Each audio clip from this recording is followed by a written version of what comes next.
সকল জায়গায় তো নিয়োগের এখন এক ধরনের মহোৎসব। আমরা বলতেই পারি যে এখন নিয়োগের একটা সময় চলছে। এখন সময় নিয়োগের, এই নিয়োগের স্বচ্ছতা, দলীয়করণ, জবাবদিহিতা বা এই নিয়োগের ভবিষ্যৎ কি?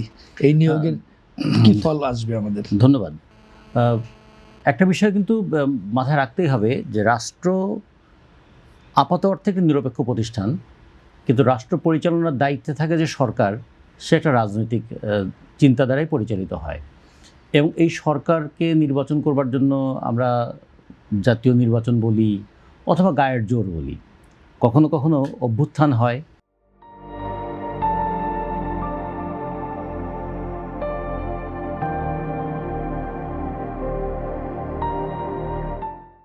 তখন জনগণের শক্তির পরীক্ষা হয়, আবার কখনো কখনো নির্বাচন জনগণের মতামতের পরীক্ষা হয়। যেটাই হোক না কেন, রাষ্ট্র পরিচালনার দায়িত্বে যারা থাকেন তারা একটা রাজনৈতিক পরিচিতি নিয়েই থাকেন। ফলে তারা তো তাদের রাজনৈতিক দর্শন দিয়েই রাষ্ট্রটা পরিচালনা করবেন। রাষ্ট্র তো বিমূর্ত বিষয়, সেটা মূর্ত হয়ে ওঠে কাজের মধ্য দিয়ে।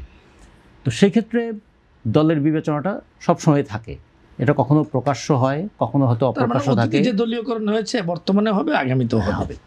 আমাদের নাগরিকদের প্রশ্নটা হচ্ছে অন্য জায়গায়। নাগরিকদের প্রশ্ন হচ্ছে যে দল রাষ্ট্র পরিচালনা করছে সরকার হিসাবে, কিন্তু নাগরিকরা তো সেখানে সমান মর্যাদা পাওয়ার অধিকার রাখে, দাবি রাখে।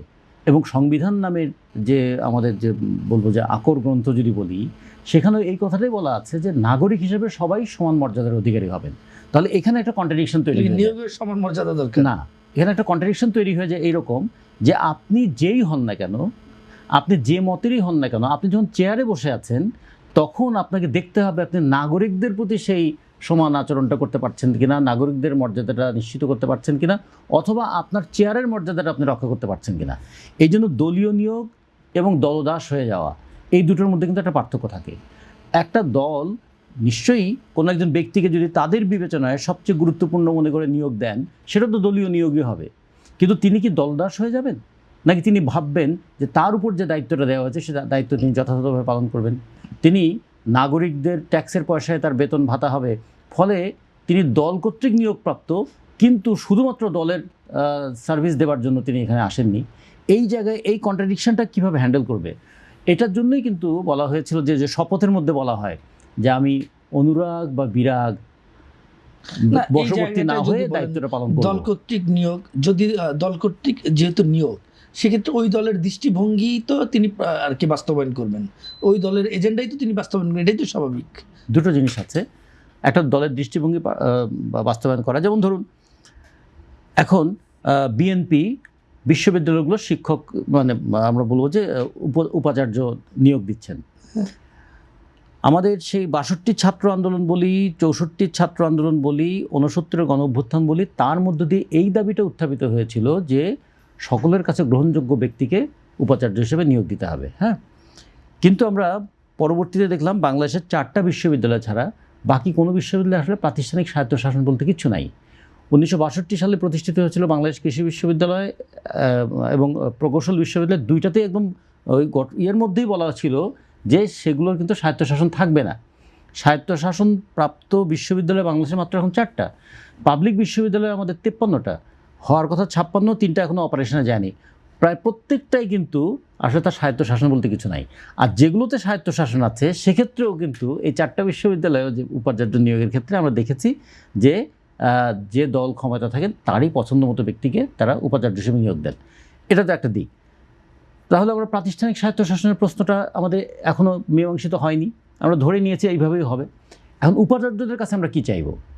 ওই বিশ্ববিদ্যালয়ে, ঢাকা বিশ্ববিদ্যালয় যদি ধরি, 2000-এর উপরে শিক্ষক আছেন।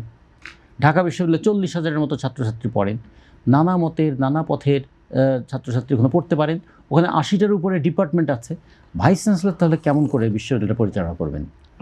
তার রাজনৈতিক দৃষ্টিভঙ্গি এবং প্রতিষ্ঠান চালাতে গিয়ে তার কাঠামোগত মানে ভূমিকাটা কি হবে, যে কাকে তিনি নিয়োগ দিচ্ছেন, কাকে তিনি পদবঞ্চিত করছেন, কাকে তিনি কাছে টানছেন, কাকে তিনি দূরে ঠেলছেন, এই ক্ষেত্রে কি যোগ্যতাকে গুরুত্ব দিচ্ছেন, নাকি এই ক্ষেত্রে তিনি চেষ্টা করছেন তারই একটা এমন বলয় তৈরি করবেন ইয়েস ম্যান গ্রুপের মতো।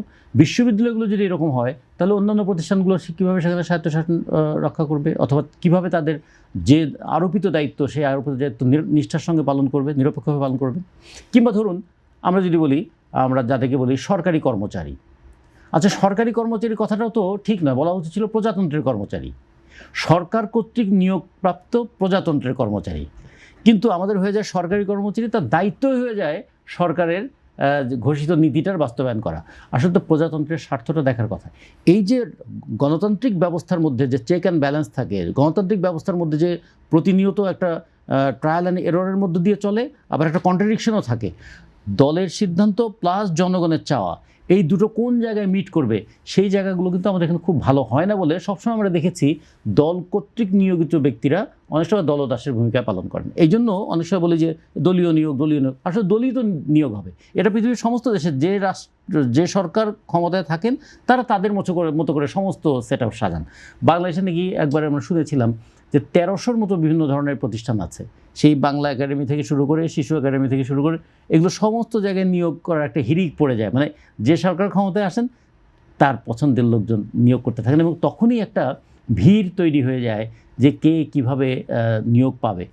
একটু কথা বলে আমি শেষ করি। মাহবুব ভাই অনেক জানেন, যেহেতু তিনি এই সাংবাদিকতার মধ্যে আছেন, ভিতরের খবর অনেক জানেন, কিন্তু আমরা রাজনীতি করার কারণে আমরা যেটুকু দেখি, আচ্ছা অন্তর্বর্তীকালীন সরকারের সময়ও ডিসি নিয়োগের ক্ষেত্রে 5 কোটি 10 কোটি 20 কোটি টাকার গল্প আমরা শুনেছি না?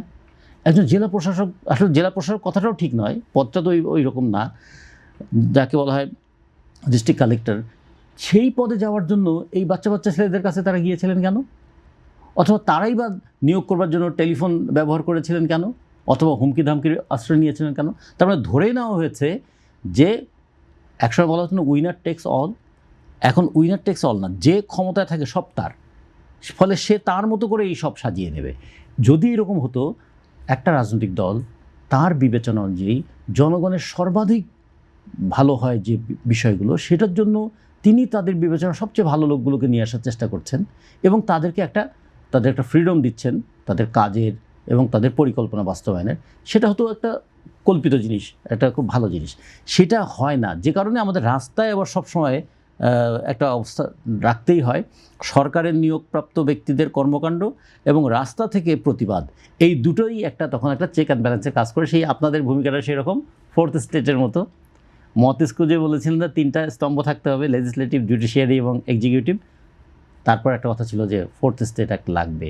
এটা না হলে সরকার যা পরিকল্পনা করছে এবং সরকার যেভাবে বাস্তবায়ন করছে সেটা আসলে কতটুকু জনগণের পক্ষে যাচ্ছে এটা কে বলবে? সংবাদ মাধ্যম বলবে। এই জন্য ফ্রিডম অফ প্রেস এটাও খুব গুরুত্বপূর্ণ। এবং আরেকটা জিনিস আমাদের সংবিধান ও স্বীকরণে বলা হয়েছিল, আমাদের মত প্রকাশের স্বাধীনতা, চিন্তার স্বাধীনতা, সমাবেশের স্বাধীনতা, সংগঠিত হওয়ার স্বাধীনতা, এগুলো কেন দরকার ছিল? এগুলো কেন দরকার ছিল?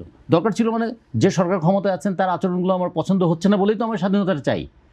আমি তো সহমত পোষণ করার জন্য তো স্বাধীনতা লাগে না, অনুগত হওয়ার জন্য তো স্বাধীনতা লাগে না, আপনি যা করেছেন ঠিকই করেছেন এইটা বলার জন্য তো স্বাধীনতা লাগে না, এটার জন্য তোয়াজ করার ক্ষমতা থাকলেই যথেষ্ট। স্বাধীনতা দরকার তখনই দ্বিমত করার জন্য স্বাধীনতা। ফলে যখনই আমি স্বাধীনতার প্রশ্নটা আনছি তখনই প্রশ্নটা চেক অ্যান্ড ব্যালেন্সের। তার মানে ধরে নেওয়া হয়েছে রাষ্ট্র পরিচালনা যারা করবেন তারা তাদের মতো করে করবেন, কিন্তু জনগণ তারা সবসময় সেটাকে একটা ওয়াচডগের মতো ভূমিকা পালন করার জন্য সংবাদ মাধ্যমের কাছ থেকে সহযোগিতা পাবেন, আর নিজেরা রাজনৈতিক দায়িত্ব পালন করার জন্য সংগঠিত হওয়ার ভূমিকা পালন করবেন।